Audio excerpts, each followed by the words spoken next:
Hello guys, क्या हाल चाल। बढ़िया एकदम। तो मैं मेहुल शर्मा आपका स्वागत करता हूं आपके अपने ही YouTube channel chemistry with Mehul में। तो पिछली वीडियो में हमने सॉल्ट शुरू किया था जिसमें हमने NaCl पढ़ लिया था। और NaCl में भी हमने यहाँ पे एक सबसे इम्पोर्टेंट प्रोसेस पढ़ा था जिसका नाम था क्लोर एल्काइली प्रोसेस। अगर आपने ये वाली वीडियो नहीं देखी है तो आप जाकर के पहले वाली वीडियो देखिएगा, तब आपको जो है आगे जो आने वाली वीडियोस हैं आपको समझ आएंगी। क्योंकि जो सॉल्ट्स वाला प्रोसेस है वो आपका NaCl से शुरू हो चुका है और वहाँ से आपके सबसे मोस्ट इंपॉर्टेंट क्वेश्चंस बनते हैं इस चैप्टर से रिलेटेड। तो पहले आप जाकर के वाली वीडियो देखिएगा, मैं लिंक इसका डिस्क्रिप्शन में सेंड कर दूंगा। तो चलिए अब शुरू करते हैं हम अपना आज की वीडियो, जिसमें हम बात करेंगे अपने कुछ और मेजर सॉल्ट्स के बारे में। तो आज की वीडियो में हम ब्लीचिंग पाउडर और बेकिंग सोडा के बारे में बात करेंगे, और जो हमारे दो सॉल्ट बच जाएंगे वॉशिंग पाउडर और POP, वो हम अपने अगली वीडियो में कवर करेंगे। तो चलिए बिना किसी देरी के शुरू करते हैं हम अपनी आज की वीडियो, टाइप्स ऑफ सॉल्ट। तो देखिए पहले हम बात करें यहाँ पे ब्लीचिंग पाउडर के बारे में। पहले हम यहाँ पे बात करें किसके बारे में, ब्लीचिंग पाउडर के बारे में। तो देखिए ब्लीचिंग पाउडर क्या होता है। ब्लीचिंग पाउडर आप जानते हैं सब क्या होता है, जो कपड़ों को ब्लीच करने में मदद करता है उसको हम बोलते हैं ब्लीचिंग पाउडर। ठीक है, तो देखिए ब्लीचिंग पाउडर का जो केमिकल नेम है, जो ब्लीचिंग पाउडर का केमिकल नेम है वो होता है कैल्शियम ऑक्सीक्लोराइड। क्या होता है, कैल्शियम ऑक्सीक्लोराइड। ठीक, और उसका जो केमिकल फॉर्मूला है वो होगा CaOCl2। क्या होगा वो, CaOCl2। ठीक है, ये आपको नाम और इसका जो केमिकल फॉर्मूला है बहुत इंपॉर्टेंट है, आपको याद रखना पड़ेगा कि जो केमिकल नेम है ब्लीचिंग पाउडर का वो है कैल्शियम ऑक्सीक्लोराइड, और जो केमिकल फॉर्मूला है वो है CaOCl2। एक मार्क्स में क्वेश्चन पूछा जाता है। ठीक है, या तो आपसे MCQs में पूछ लेगा या फिर आपसे सब्जेक्टिव में पूछ लेगा कि कैल्शियम ऑक्सीक्लोराइड किसका नाम है, केमिकल नेम किसका है। तो आपको बताना पड़ेगा किसका नाम है ये ब्लीचिंग पाउडर का जो है केमिकल नेम है कैल्शियम ऑक्सीक्लोराइड। या फिर आपसे पूछ लेगा कि ब्लीचिंग पाउडर का केमिकल फॉर्मूला क्या है, तो आपको पता होना चाहिए CaOCl2 होता है केमिकल फॉर्मूला किसका, ब्लीचिंग पाउडर का। ठीक है, उसके बाद एक और बहुत इंपॉर्टेंट चीज़ है प्रिपरेशन। प्रिपरेशन तो आपको हर एक सॉल्ट की पता होनी चाहिए, चाहे आप NaCl की बात करें, चाहे आप ब्लीचिंग पाउडर की बात करें, चाहे बेकिंग सोडा की, चाहे वॉशिंग सोडा की, या फिर आप बात करें POP की, सबकी आपको प्रिपरेशन याद होनी चाहिए। ठीक है, तो हमारे यहाँ पहले हम बात करें ब्लीचिंग पाउडर की प्रिपरेशन की। तो देखिए ब्लीचिंग पाउडर की प्रिपरेशन बहुत ईजी है, कोई इसमें दिक्कत वाली बात नहीं है। तो चलिए पहले हम एक ब्लैंक पेज पे चलते हैं, उसके बाद आपको बताता हूँ इसकी प्रिपरेशन कैसे होती है। तो देखिए अब यहाँ पे हम ब्लैंक पेज पे आ चुके हैं। अब देखिए इसके अंदर आपने एक रिएक्शन जरूर पढ़ी होगी चैप्टर नंबर 1 में, जब हमने कैल्शियम ऑक्साइड में पानी मिला दिया। जब हमने कैल्शियम ऑक्साइड में पानी मिलाया तो इधर से आपको मिल जाता है कैल्शियम हाइड्रोक्साइड। क्या मिल जाता है, कैल्शियम हाइड्रोक्साइड। ये जो कैल्शियम हाइड्रोक्साइड है, जब इस कैल्शियम हाइड्रोक्साइड के अंदर क्लोरीन गैस मिला देते हैं, इस कैल्शियम हाइड्रोक्साइड के अंदर जब आप क्लोरीन गैस मिला देते हैं तो आपको यहाँ से मिल जाता है CaOCl2। आपको यहाँ से CaOCl2 मिल जाता है। और ये CaOCl2 क्या है, इसको तो हम बोलते हैं ब्लीचिंग पाउडर। तो ये होगी इसकी प्रिपरेशन। ये क्या है, इसकी प्रिपरेशन है, और इसके ऊपर क्वेश्चंस बहुत अच्छे तरीके से आते हैं। ठीक है, उसके ऊपर आपको ऐसे एग्जांपल्स मैं दिखा दूंगा अभी। ठीक है, जब अगली वीडियो में आएंगे तो उसके बाद जब हमें सॉल्ट्स जब पूरे हो जाएंगे तो कुछ ऐसे एग्जांपल्स लेके आऊँगा कि किस तरह के क्वेश्चन आते हैं बोर्ड्स में सॉल्ट से रिलेटेड। ठीक है, तो आपको यहाँ पे ये प्रिपरेशन तो समझ आ गई होगी। पहले हमने कैल्शियम ऑक्साइड के अंदर पानी मिलाया तो इससे आपको क्या मिलता है, कैल्शियम हाइड्रोक्साइड मिलता है। इस कैल्शियम हाइड्रोक्साइड के अंदर जैसे ही आपने क्लोरीन गैस मिला दी आपको क्या मिल जाएगा, CaOCl2 यहाँ से मिल जाएगा। ठीक है, कोई दिक्कत है यहाँ पे।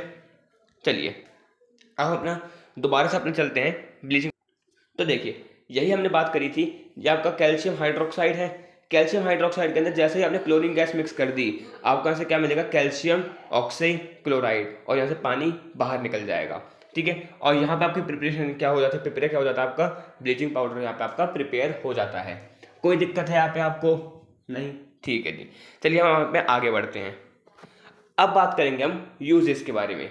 देखिए इसमें हर एक चीज़ जो है ना, भले टॉपिक छोटे छोटे हैं, आपको यहाँ पे सिर्फ इसका केमिकल नेम याद करना है, आपको केमिकल फॉर्मूला याद करना है, प्रिपरेशन याद करनी है और यूज याद करने हैं। बस 4 चीज़ आपको इसके अंदर याद रखनी है। पर 4 चीज़ें ही बहुत इंपॉर्टेंट हैं, ये चारों की चारों आपसे पूछी जाती हैं बोर्ड्स के अंदर। ठीक है, तो देखिए अब बात करें यूजेस की। तो देखिए यूज़, अगर आपको ये सारे यूज़ नहीं याद होते हैं, सारे यूज़ लिखे हुए हैं मैंने, अगर आपको याद नहीं होते हैं तो देखिए इसको बहुत सबसे ईजी तरीका मैं बताता हूँ। सबसे पहली बात, ये सारे आप जानते हैं अपने कॉमन यूजेस में आप ये सारी चीज़ें यूज़ करते हैं, चाहे ब्लीचिंग पाउडर की बात करें, बेकिंग सोडा की बात करें, वॉशिंग सोडा की बात करें, पीओपी की बात करें, ये सब तो आप अपनी डेली लाइफ में तो यूज़ करते हैं या फिर आपने यूज़ करते हुए देखा होगा किसी को, ठीक है। तो पहले तो आप यहाँ पे इसका जो इसका कॉमन यूज़ है वो तो आप लिख ही सकते हैं। जैसे ब्लीचिंग पाउडर है, ब्लीचिंग पाउडर का कॉमन यूज़ क्या होगा, कपड़ों को ब्लीच करने में यूज होगा। तो पहला क्या हो जाएगा, use as bleaching, use for bleaching cotton cloth, यानी कि ये एज अ ब्लीचिंग एजेंट की तरह यूज किया जाता है, ठीक है। पहले तो यहाँ पे हो गया दूसरा। अब देखिए दूसरा क्या बनेगा, अब क्या ये केमिकल है, हार थक के कुछ ना हो, है तो ये केमिकल ही, तो किस में यूज होगा, केमिकल इंडस्ट्रीज में या टेक्सटाइल इंडस्ट्रीज में, ठीक है। केमिकल इंडस्ट्रीज या फिर टेक्सटाइल इंडस्ट्रीज में इसका यूज होगा, ठीक है। क्योंकि हार थक करके चाहे ब्लीचिंग पाउडर है पर है तो असल में केमिकल ही है, तो एक केमिकल ही, तो किसमें यूज हो जाएगा, ये केमिकल इंडस्ट्रीज के अंदर। दो यूज आपको बता दिए। अब देखिए तीसरा यूज क्या होगा। तीसरा यूज, आप यहाँ पे कुछ ऐसे यूजेस होते हैं जो कि बुक के अंदर लिखे रहते हैं, जैसे आप इसमें से कोई सा भी एक यूज याद रख सकते हैं कि ये ऑक्सीडाइजिंग एजेंट की तरह यूज होता है या फिर ये डिसइंफेक्टेंट की तरह यूज होता है, ठीक है। और ज़्यादातर जो पूछा जाता है वो ज़्यादातर पूछा जाता है एज अ डिसइंफेक्टेंट पूछा जाता है, ठीक है।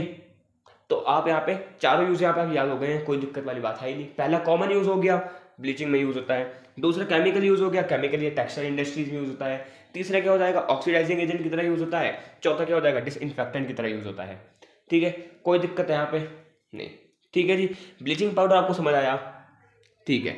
अब हम जब बात करते हैं अपना बेकिंग सोडा के बारे में, तो देखिए एक और हमारा बहुत इंपॉर्टेंट सॉल्ट आता है बेकिंग सोडा। तो देखिए बेकिंग सोडा भी आपने अपनी मम्मी को यूज़ करते हुए देखा होगा घर के अंदर, जब वो केक बनाती हैं या फिर कोई भी ऐसी चीज़ बनाती हैं जिसको हमें फ्लफी बनाना होता है, तो उसमें हम किसका यूज़ करते हैं, बेकिंग सोडा का यूज़ करते हैं, ठीक है। तो देखिए बेकिंग सोडा का जो केमिकल फॉर्मूला है, बेकिंग सोडा का केमिकल फॉर्मूला क्या है, NaHCO3, क्या है, NaHCO3, ठीक है। और इसका केमिकल नेम क्या होगा, अच्छा देखिए HCO3 क्या होता है, HCO3 मैंने आपको बताया था, HCO3 को बोलते हैं बाई कार्बोनेट, क्या बोलते हैं, बाई कार्बोनेट। और Na क्या होता है, Na होता है सोडियम, तो इसका केमिकल नेम क्या हो जाएगा, सोडियम बाई कार्बोनेट। क्या हो जाएगा इसका chemical name, sodium by carbonate. कोई दिक्कत है इसके अंदर नहीं, बहुत ईजी है, कुछ यहाँ पे ज्यादा रॉकेट साइंस नहीं है। आपको पता है HCO3 क्या होता है, बाई कार्बोनेट आयन होता है, और Na क्या होता है, सोडियम होता है। तो जब NaHCO3 बन जाएगा, क्या बन जाएगा, वो सोडियम बाई कार्बोनेट बन जाएगा, ठीक है। अब देखिए इसकी प्रिपरेशन देखिए कैसे होती है, इसकी प्रिपरेशन काफी इंपॉर्टेंट है। देखिए हमने यहाँ पे नमक लिया, नमक बोले तो NaCl लिया, इसके अंदर हमने पानी मिला दिया, हमने कार्बन डाइऑक्साइड गैस मिला दी, और यहाँ पे हमने अमोनिया मिला दिया,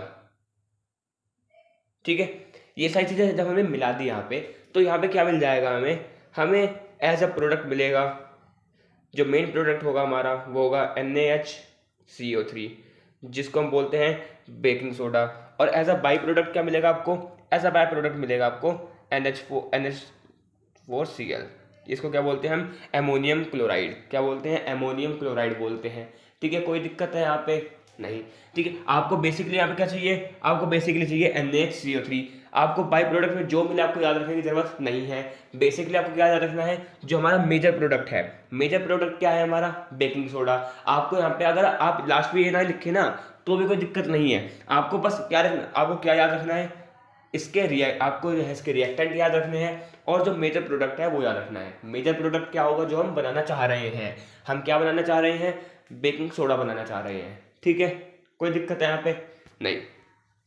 तो देखिए यही चीज यहाँ पे हमने करी है, जैसे हमने NaCl की रिएक्शन अमोनिया, कार्बन डाइऑक्साइड और पानी से कराई, तो यहाँ से क्या मिल जाएगा हमें, NaHCO3 मिल जाएगा, और एज अ बाई प्रोडक्ट क्या मिलेगा आपको, एमोनियम क्लोराइड मिलेगा, ठीक है। कोई दिक्कत है यहाँ पे नहीं, ठीक है जी। अब हम बात करें अपने आगे इसके यूजेस के बारे में। अगर हम इसके यूज के बारे में बात करें तो देखिए भाई, पहला हमने बात करी थी इसका कॉमन यूज क्या होगा। अच्छा कॉमन यूज आप खुद सोच के बताइए, बेकिंग सोडा का कॉमन यूज क्या हो सकता है। बेकिंग सोडा किचन के अंदर यूज होता है, किस चीज के लिए, चीजों को फ्लफी बनाने के लिए। तो पहले तो आपको कॉमन यूज क्या हो गया, used in kitchen to make food item fluffy, used in kitchen to make food item या फिर केक फ्लफी। ठीक है, केक भी क्या है, फूड आइटम ही है। ठीक है। दूसरा क्या होता है, देखिए दूसरा होता है यूज्ड एज एंटासिड। अब एंटासिड क्या होता है, एंटासिड मैं आपको बताया था कि कभी जब हमारे पेट के अंदर एसिड लेवल बढ़ जाता है तो ये एज अ बेस की तरह काम करता है। किसकी तरह काम करता है, एंटासिड एज अ बेस की तरह काम करता है और हमारे एसिड को न्यूट्रलाइज कर देता है। ठीक है, तो यही चीज यहाँ पे कौन करता है, बेकिंग सोडा करता है। तो कभी अगर किसी को घर में अगर एसिडिटी हो और घर में इनो ना हो तो आप 1 गिलास पानी के अंदर 1 चम्मच बेकिंग सोडा मिला करके अपने घर वालों को दे दीजिएगा, तो उनकी जो एसिडिटी है ना वो पूरी अच्छी तरीके से सही हो जाएगी। ठीक है, क्योंकि एज अ एंटासिड का काम करता है। और एंटासिड क्या है, इनो भी तो एक एंटासिड है, इनो भी तो एक एंटासिड है और बेकिंग सोडा भी क्या है, एक एंटासिड है। ठीक है, तो ये एसिडिटी को खत्म कर देता है। अच्छा, अब तीसरा क्या होगा, मैं बताया हार्ड सबके है कि एक केमिकल, तो किस में यूज होगा, यूज इन इंडस्ट्रीज। अब वो इंडस्ट्रीज कौन सी हो सकती है, केमिकल इंडस्ट्रीज होंगी। ठीक है, और जो फायर एक्सटिंग्विशर्स होते हैं, अब फायर एक्सटिंग्विशर्स शायद आप जानते होंगे, आपने देखा होगा जो बिल्डिंग्स होती हैं उसके अंदर एक लाल कलर का जो है सिलेंड्रिकल बॉक्स होता है जिसके, ठीक है, लाल कलर का एक सिलेंड्रिकल बॉक्स होता है, ठीक है, जो दीवार पर लटका रहता है। ठीक, उसके ऊपर उसके सामने एक नोजल सी होती है, उसके बोलते हैं फायर एक्सटिंग्विशर्स। ठीक, तो किस में यूज होता है, फायर एक्सटिंग्विशर्स में यूज होता है। ठीक, कोई दिक्कत नहीं। अच्छा, अब देखिए एक हमारा यहाँ पे लास्ट टॉपिक रहता है बेकिंग सोडा का। अब देखिए जब हम बेकिंग सोडा को खाने में यूज करते हैं तो हीट होता है वो, जब हम बेकिंग सोडा को खाने में डालेंगे तो ऑब्वियस सी बात है जब खाना तो आपका गर्म होगा तो वो बेकिंग सोडा भी आपका क्या होगा, हीट होगा। तो उस दौरान क्या रिएक्शन होती है बेकिंग सोडा की, तो वो हम बात करेंगे। तो देखिए जैसे ही हमने बेकिंग सोडा लिया, NaHCO3 लिया, इसको जैसे ही हमने यहाँ पे हीट कर दिया तो यहाँ पे क्या होगा, पानी और कार्बन डाइऑक्साइड गैस बाहर निकल जाएगी। पानी और कार्बन डाइऑक्साइड गैस बाहर निकल जाएगी, आपको क्या मिलेगा, Na2CO3 मिलेगा। और जो CO3 होता है इसको बोलते हैं कार्बोनेट आयन। क्या बोलते हैं, कार्बोनेट आयन। तो यानी कि सोडियम बाइकार्बोनेट को जब हम हीट करेंगे तो किस में कन्वर्ट हो जाएगा, वो सोडियम कार्बोनेट के अंदर।